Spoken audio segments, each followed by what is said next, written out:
In today's video, I'm going to teach you how to save your work in Figma.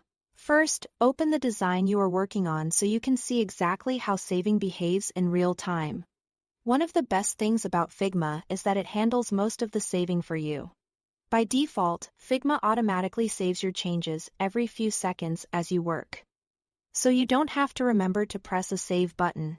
As long as you are online, edits you make to frames, components, text, and layouts are continuously synced to the cloud.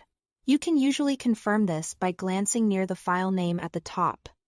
You'll see a brief saving message, followed by a confirmation that everything is up to date. This automatic saving is designed to protect your progress and reduce the risk of losing work if your browser crashes or you accidentally close a tab. If you are working in a place with spotty internet, try to keep your connection stable while you edit, so those automatic saves can complete smoothly. If you do step away or lose connection, once you are back online, Figma will continue to sync changes.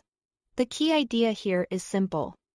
You focus on designing and Figma quietly safeguards your changes in the background. Now, there are times when you may want a copy of your file on your device. Maybe you are archiving a milestone, sharing the source file with a collaborator who will import it into their own workspace, or simply creating a personal backup. For that, you can save a local copy as a .fig file. With your file open, go to the top left corner and click the Figma icon to open the main menu. From there, choose File, then select Save Local Copy.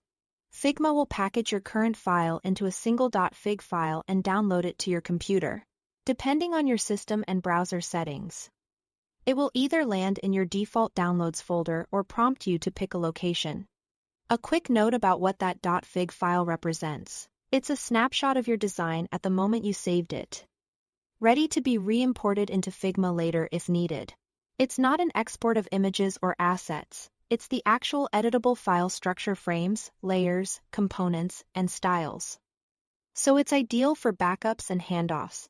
Think of it as your portable version of the project. That's all there is to it. Thanks for watching.